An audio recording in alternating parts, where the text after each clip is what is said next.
E aí você, poxa, muito nova. Então, um exemplo, você terminou ali o ensino médio, né? Que é chamado assim, ensino médio, e você já aplicou direto para fazer uma graduação da Universidade do Visto Americano?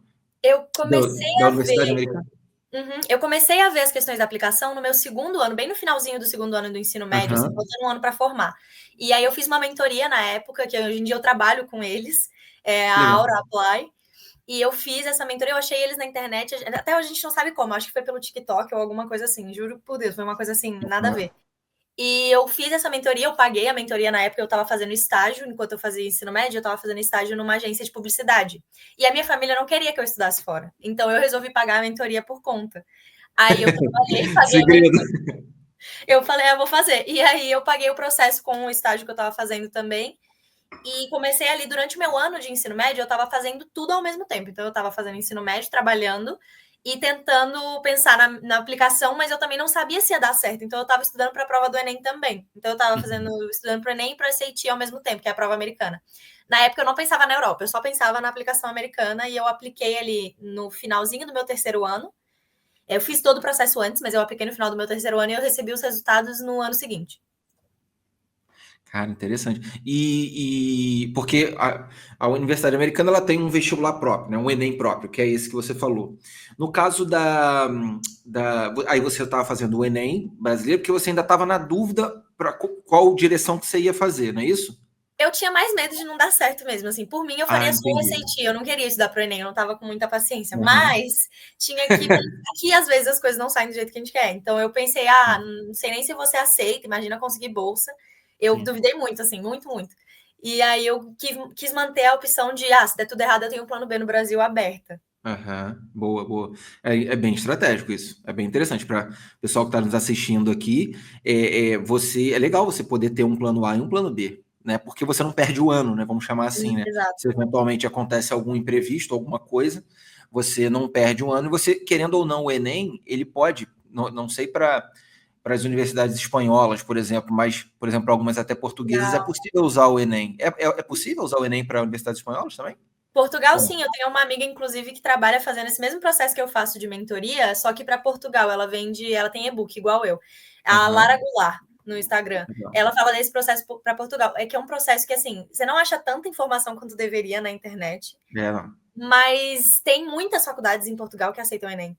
Sim. Mas na Espanha não, né? Ou O aceita? Enem, não. Não, Ah, porque tá. eles não têm acordo nem unilateral e nem bilateral de educação, de ensino. Interessante. Então, para as universidades espanholas, precisa de uma prova própria ali também para. Interessante. A PCE, que é a prova de competências específicas, né? Prueba de competências específicas, eles falam. É equivalente ao deles, mas não é a mesma. Como você, Aham. quando você faz americana, você faz o SAT igual aos americanos. Aqui eles têm uma prova que chama EBAL, que eles fazem no final do ensino médio, só que os estrangeiros precisam fazer a PCE, eles não podem fazer a EBAL. Uhum. Interessante. Interessantíssimo. Então, veja como é legal, né? O que é informação, né? A informação, ela encurta o caminho, né?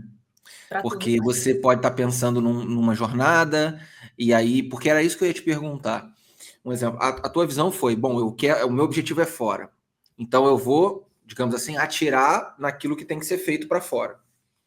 Porém, eu vou ter uma garantia aqui, porque, querendo ou não, eu tenho o Brasil como um plano B, digamos, né? As universidades brasileiras, no caso. Uhum. Só que, digamos, se você tem outras oportunidades em outros países, você tem algo específico, que é aquilo que eles vão pedir de você. Mas É. tem um fator aqui que é fantástico, né? Que é o que abre todas essas portas. O idioma, né? O tempo e o preparo para preparar, principalmente a parte do idioma, porque para algumas pessoas custa muito. Eu nunca tive essa dificuldade já, naturalmente, desde pequena, mas tem gente que tem uma dificuldade como se fosse um bloqueio mesmo com o Sim, idioma. sim. Você, por exemplo, mesmo aprendendo, digamos, de forma autodidata, você precisou apresentar algum tipo de teste de proficiência? Tanto do inglês, quando eu fui para fazer a faculdade americana, quanto do espanhol. Então, eu fiz de tudo já. Eu fiz o DET, que é o Duolingo English Test, que eu fiz no meu ano, foi pós-pandemia. Então, foi um dos últimos anos que eles estavam aceitando esses testes mais informais, que não fossem o IELTS, o TOEFL, alguma coisa assim, por conta dessa flexibilização. Hoje em dia, eles já não aceitam mais. E para a Espanha eu já tive que fazer o CIEL. Eu tive que fazer ele 2 vezes, porque a primeira vez eu fui atestada como B1. E aí a segunda vez eu já fui atestada como C1. Então eu não mudei Uau. nada, eu não estudei para a prova, foi entender o modelo da prova, foi a única coisa que mudou minha nota. Interessante. Interessante. E essa prova é uma prova mais oral ou ela tem também parte escrita, gramática, essas coisas?